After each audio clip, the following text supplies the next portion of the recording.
Hello, fellow comic book lovers, collectors, and aficionados. Vin Crew here with as well as Weekly Bitch is back issue comic haul, and still not feeling too good, so I'm going to do this one quick again. So, not gonna go. I'm actually gonna do something a little bit different this time, but I'll touch on that in a little bit. Basically, what I'm gonna do is, well, first off, really not. I mean, I was surprised how little news broke this week, especially with New York Comic Con and whatnot. In fact, I just posted that on one of my Google Plus sites that I frequent, that I was just really surprised. I don't know if anyone else was surprised at the lack of TV and news, movie news that was released. In fact, probably the biggest thing was the false rumor about the Inhumans movie being canceled or put on hold, which I'll touch on that in a little bit here. But probably the biggest news so far was 15,436, I think was the number. They released the sales figures on the books for last month, which happened to include the Scooby-Doo Team Up 12 that somebody was professing was the lowest print run of any Harley Quinn book ever done.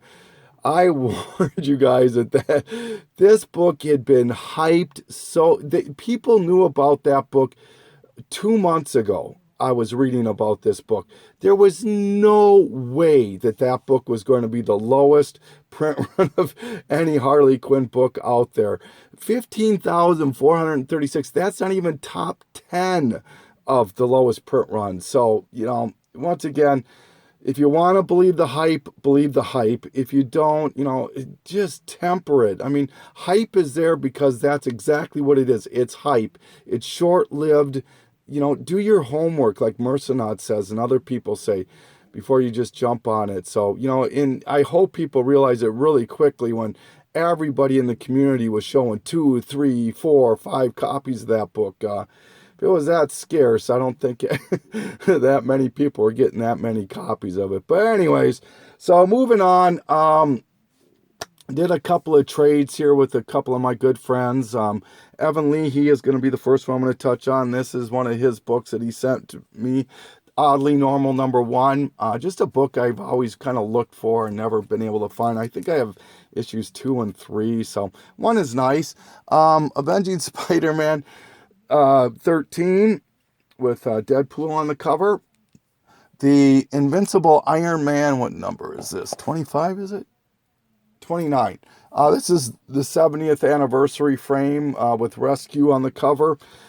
Question, with Mary Jane going over and wearing armor with Iron Man, is that not really eerily similar to Rescue in a way? I don't know. It just seems kind of weird to me. So, El Diablo #1. I know Evan just sent that to Matt, Comic Quarter 410. He and I both didn't have that book, so now we do. Zatanna #11 or 9, excuse me. Love that cover. And #11, so very close to finishing my run on that. Is that an Adam Hughes cover? Oh, kind of sure looks like it. Oh, I'll have to look, but sure looks like it. Anyway, and then these were the ones I was really happy about.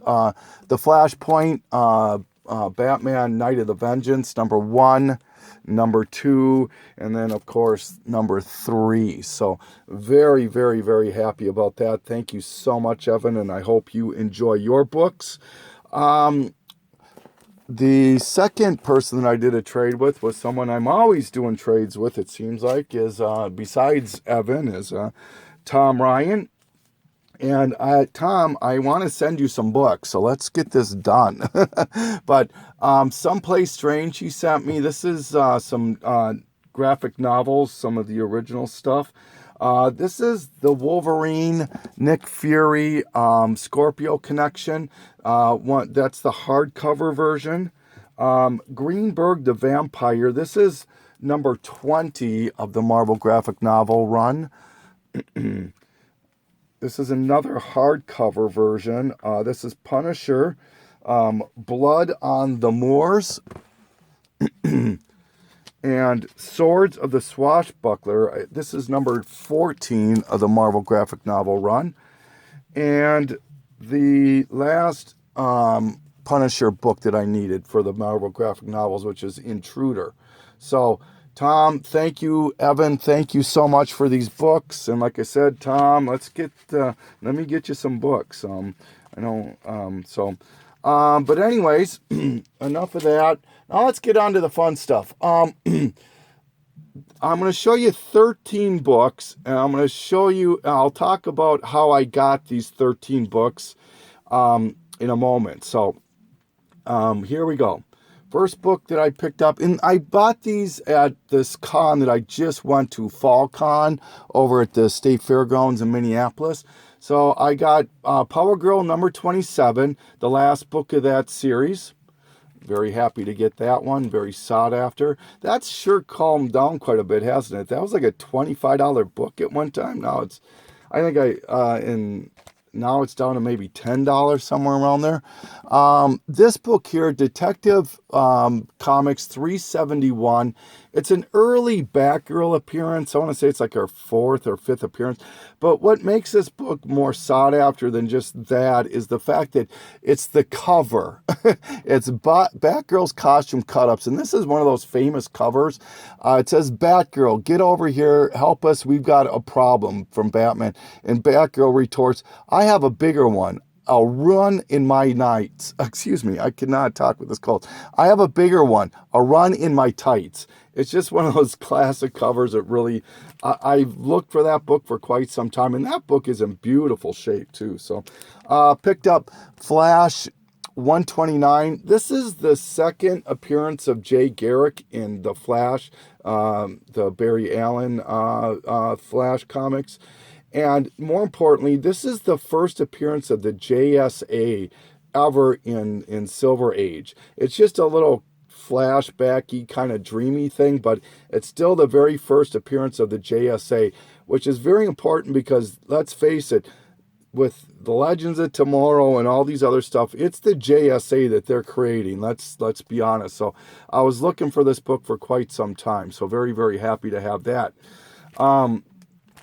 Superman, Man of Steel number 18. Now you may say to yourself, "Well, big deal. It's a first Doomsday. What's the big deal about this, Mike?" Well, this happens to be the 5th print. You can tell for a couple of reasons. One is you can see the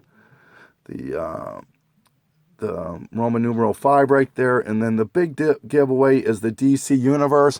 I'm a huge DC Universe collector, as some of you may know. But more importantly, this book is so sought after and so rare. It sells regularly for anywhere from $80 to $100 in near mint shape, and this is definitely in near mint shape. So very, very happy to have that.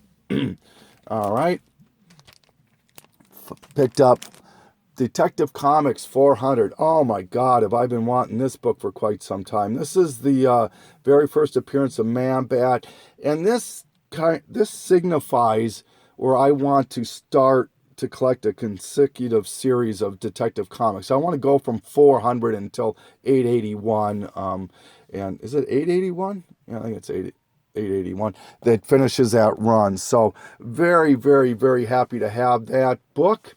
All right. How about this book right here? Silver Surfer number 4. Classic cover.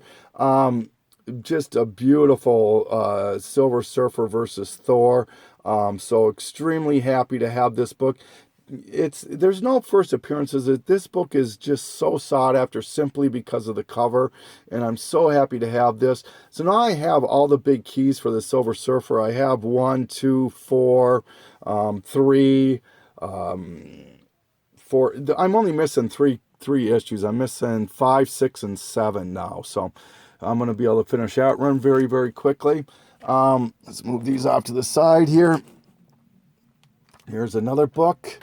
How about this one? Justice League of America number 3 out of the original series. First Kanjaro appearance. Number 3.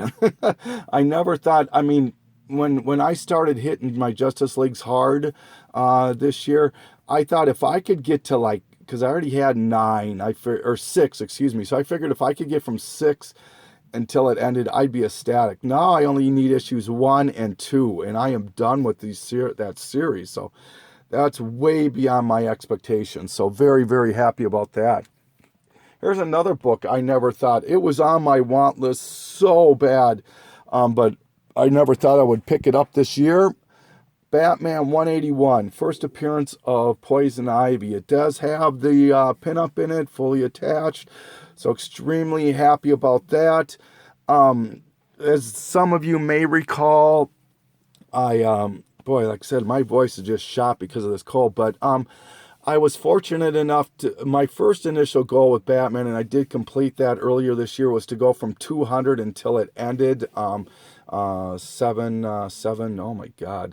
713, I think it ends on. And I was able to complete that. And then I decided to try to do another goal, was to go from where the 12 cent began, the 12 cent issues, which is 444. I know there were 3 big books that were really prohibiting me from completing that. That was the first Silver Age Penguin, which is 155, the first Silver Age Riddler, which is 171, and then this book right here, 181, the first Poison Ivy. This book is just crazy expensive too. I just couldn't believe how this book has just shot up in price. So extremely happy. Now I have a consecutive run of Batman from 176 until it ends. So very, very happy about that. Here's another book I did not think I would be able to get this year. Iron Man #1. Oh my God. I was hitting Iron Man hard this year, also this summer and winter. And oh my God, I had made it to issues 2 and on complete, and I never thought I would be able to finish it off this year, but oh my God, was I so fortunate. Iron Man #1, now I own every issue of the Iron Man first series, so extremely happy about that. All right, moving on. Let's see if I can slide these over a little bit. Well, actually, we're going to do one more maybe. How about this one? Detective Comics 359, first Batgirl. Oh my God. This is another book. I was like, oh my God, this is not going to happen in my collection for a long time unless I just get stupidly lucky here. So, oh my God, I am so happy to be able to have this in my collection, the first Batgirl. So now I need the second Batgirl, and I have third, fourth, fifth. I have most of her early appearances, Barbara Gordon. I just need #2. So happy about that. Wait, maybe I do have number. I can't remember. I know I'm missing one of her early appearances. So now I'm going to do this book next. Giant Size X-Men #1. Oh my God. I had always, this has been on my grail list for so long. And I know Omega, James just picked his up, and he knows what that's like. And Lightning, Rich just picked up a 94. So they both know what that, oh my God. Being the X-Men lover that I am, and just knowing how expensive these books are, and just knowing how unattainable they can be at times. It's just crazy, crazy, crazy. First appearance of Colossus, first appearance of Nightcrawler, first appearance of Storm. Oh my God. So now, I'm still working on the X-Men run. I think I own from 60 until it ends consecutively, and I need 19, I think it is, to finish the first series.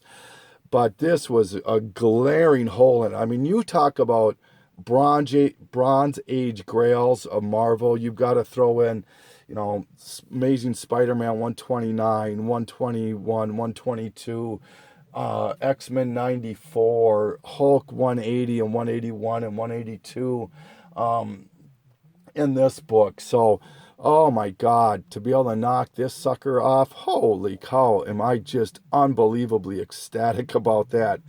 All right, last 2 books I want to talk about here. All right, this is a book. I have not talked about this until recently, and now I cannot shut up about it.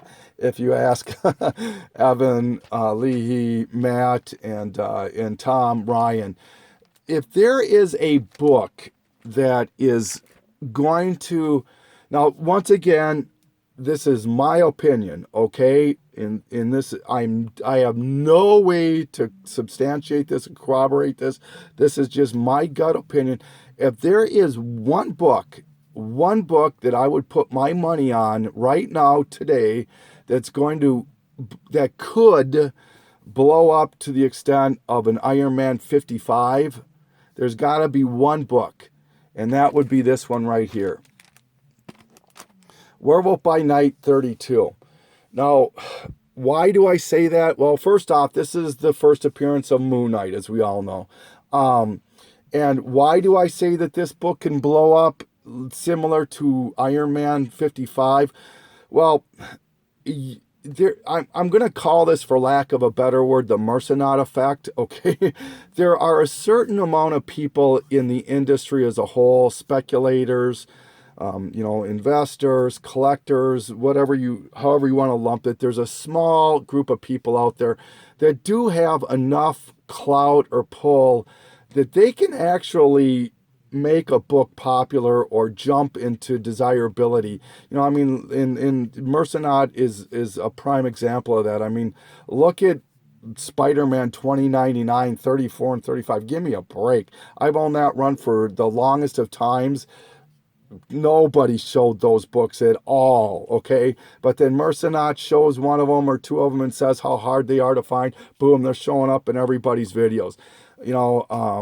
Spectre, the first Mr. Terrific, I can't remember what issue it is, 54 or something like that. Another book, nobody gave two rats craps about that until he mentioned it, and now everybody's wanted that book. So, and with that, circling back to my train of thought, I know I jump quite often, please forgive me about that, but every speculating site that I look at, and there's a lot of them, I do a lot of research on speculating, and I'm not a speculator, I just thoroughly enjoy reading about it. This is the one character that every one of them wants and is speculating on happening so badly, and it's not a matter of if, it's a matter of when, and it might just, to be honest, it would be better if it was just a cameo, but if it's just a cameo in a movie similar like Thanos, every speculator in the country is going to just jump on it and say, this was something I've been saying for quite some time, for 2 years, 3 years, whatever the case is. Another example, I went to 2 cons in 3 weeks. And this was the only copy I found out of over 150 dealers. The only copy I found in the entire show. So, and I couldn't even negotiate a price on it. He said, this is my price, it's firm. And I go, well, okay, that's it. I mean, I wanted this book and that was it. So, and I've got a couple more Moon Knight books coming, and I'm going to try to do a Moon Knight thing here. So, I'm not telling anybody how to spend their money, how to collect books, whatever the case is. But like I said, I kept my mouth shut on this book and Green Lantern 59 for the longest time. But this book here, I'm telling you, if you can find this book at a reasonable price, and I'm talking $200 is not unheard of for this book. That's a reasonable price, and that's from the cheapest guy you'll ever hear. I would seriously consider it if your funds can allow it. That's the only piece of advice I'm going to probably give for the longest time. But I am so ecstatic to have this book. All right, and the last book that I'm going to show that I picked up as out of the 13 books is this comes back to the Inhumans movie a little bit, is this book right here, Fantastic 448. First appearance of Galactus, first appearance, more importantly, of Silver Surfer. Inhumans, cameo in here, lots of things, blah, blah, blah, blah, blah. Here's another gut feeling of mine, okay? This is only a gut feeling and nothing to corroborate it, nothing to substantiate it.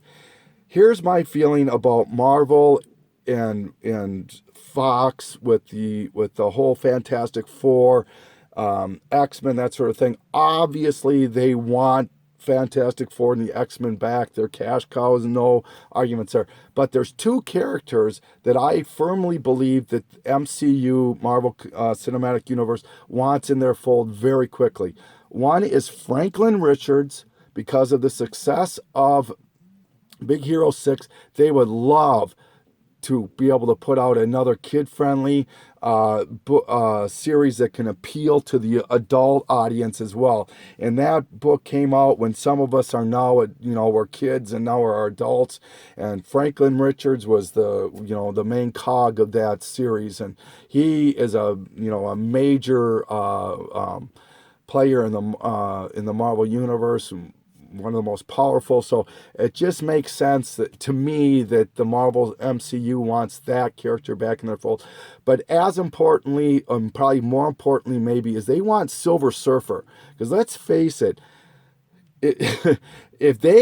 my gut feeling is that Silver Surfer is going to show up in one of the Avengers Infinity War movies. My feeling is that Warlock will show up as a main force or a main character in the first one, and there'll be a cameo of the Silver Surfer in the second one, and it'll just make everybody blow their shit. You know what I'm saying? That's just a gut feeling, but let's be honest. I mean, that they could make the Infinity War work, yes, without the Silver Surfer, but what a coup. I mean, to have the Infinity Gauntlet storyline without the Silver Surfer, it could be done, but it would be so much easier to make it happen with the Silver Surfer, and I think it would make the storyline so much better. My opinion, once again, this is just a gut feeling. And another thing is that Inhumans movie was never in question as far as I'm concerned. That was a go no matter what, because that's a perfect dual-edged sword for the Marvel MCU. If they are going to battle with Fox right now over the mutants title and being able to work with the X-Men again, if Fox doesn't play ball with them, well, guess what? They can just go forward with the Inhumans as everybody's believing that they're going to. But let's just say that they do decide to play ball with MCU, and Marvel might say, okay, well, hey, similar to what happened with Spidey in the Civil War, well, we're going to let you throw in some of the Fantastic Four characters into the Inhuman movie. Maybe all of them. Maybe it just might be Reed Richards or Johnny Storm, which makes sense. They're big players. They're the ones who, had the most to do with the Inhumans. So it could be that's a win-win. So, that's just my feelings on this. Long story on that. So sorry to get winded, but man, am I so happy to have these 13 books in my collection. Now you're probably wondering, holy cow, Mike, how did you get all these books? Well, I got rid of Wonder Woman 98. And anybody who knows me knows that I rarely get rid of a book out of my collection that I do not have doubles of. But the offer for that book was unbelievable. I mean, it got me these 13 books and actually one other one, which I haven't shown yet. It's not anything spectacular, but it has to do with Werewolf by Night. So I was able to get 14 books. Think about it. Werewolf by Night, 32. Giant Size X-Men, Fantastic Four, 48. First Batgirl. First Iron Man. Silver Surfer 4. On and on and on. 13 books. So let me ask you a question. This is the question I posed to Tom and Evan and whatnot. If you had two piles of books, one were these 13 books and one was Wonder Woman 98, would you take Wonder Woman, and you could only have one of them, and the price was the same, and you're going to buy it, one of them no matter what, would you take Wonder Woman 98, or would you take this stack right here? To me, it was a no-brainer. So, I mean, once again, like I said, Werewolf by Night,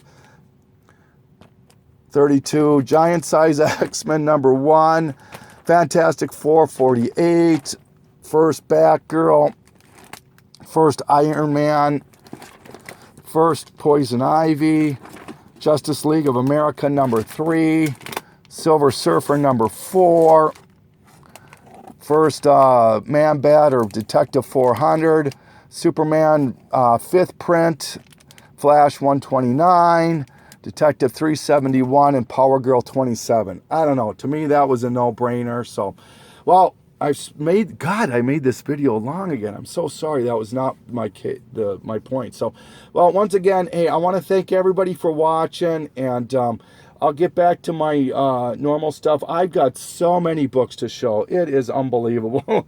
I've got at least 2 long boxes of stuff to go through. So it's crazy. And some good stuff. I mean, some really good stuff. I'm very excited to be able to share it with you guys. So thank you for taking this journey with me. And please let me know if you think I screwed up and I should have kept the Wonder Woman 98. But, you know, it was that square peg in the round hole to me. I mean, I loved that book and I regretted immediately getting rid of it. But, yeah, over and done with. So this is Vin Cruz saying thank you and signing off.